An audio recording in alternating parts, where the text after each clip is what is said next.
اعوذ باللہ من الشیطان الرجیم بسم اللہ الرحمن الرحیم وصلی اللہ علی محمد وآلہ الطیبین الطاہرین۔ اس درس میں ہم وزن کی پہچان کرنے کا معیار سیکھنا چاہ رہے ہیں۔ لفظ کے اصلی حروف کو زائد حروف سے الگ کرنے کے لیے ہمیں کسی ترازو کی، کسی معیار کی ضرورت ہے۔ تو وہ معیار کیا ہے؟ وہ معیار ہے فے عین لام۔ ترتیب کے ساتھ فے عین لام استعمال ہوتے ہیں۔ جو حروف اصلی ہوں گے کسی بھی لفظ کے، ان کو اسی ترتیب کے ساتھ لکھا جائے گا۔ مثلا جس طرح ہے علما، عالما، عالما۔ یہاں پر ہم نے یہ دیکھنا ہوگا کہ علما کا ہر ایک حرف جو ہے وہ فے عین لام کے حروف کے مطابق کیسے یہاں پر بیان ہو رہا ہے۔ عین جو ہے وہ فے کے نیچے، لام جو ہے وہ عین کے نیچے، اور میم لام کے نیچے۔ لہذا اس علما کے تینوں حروف اصلی ہیں۔ اگر فے عین لام کے علاوہ وہ حروف ہوں تو ان کو حروف زائد کہا جائے گا۔ جس طرح مثلا یعلمو ہے، یعلمو،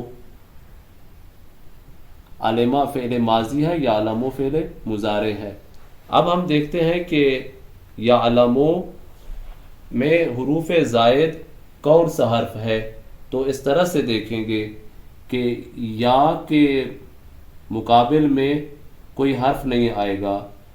کیوں؟ اس لیے کہ ہم نے کہا فے عین لام حروف اصلی ہیں، لہٰذا یہ وزن ہے، لہٰذا یہ اصل وزن ہے۔ اور یعلمو میں جو حرف اصلی ہیں وہ یا نہیں ہے، وہ عین ہے، لام ہے، میم ہے۔ تو اسی کے نیچے ہم اگر یہ اسی طرح لکھنا چاہیں کہ فے عین لام، تو کیا بن جائے گا؟ یعلمو کے وزن پر پھر یا کو اضافہ کر دیں گے، ابتدا میں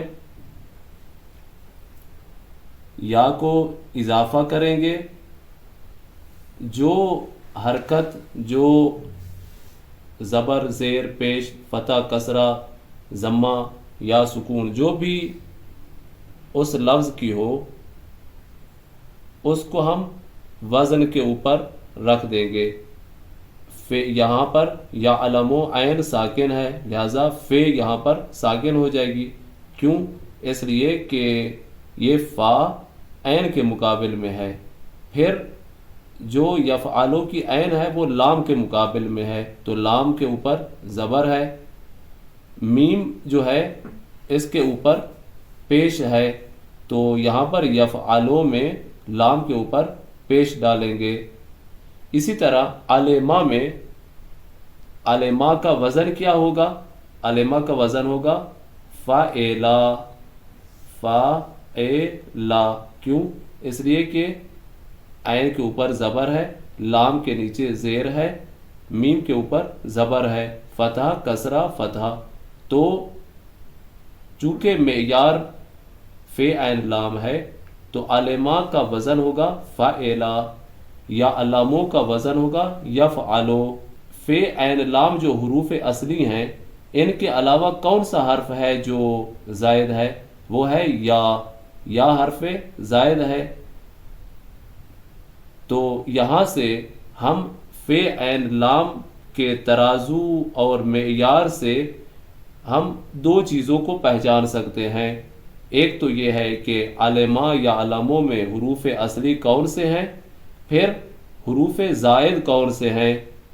تو یہاں پر اسی وزن کی وجہ سے ہم نے حرف زائد کو پہچان لیا کہ یفعلو میں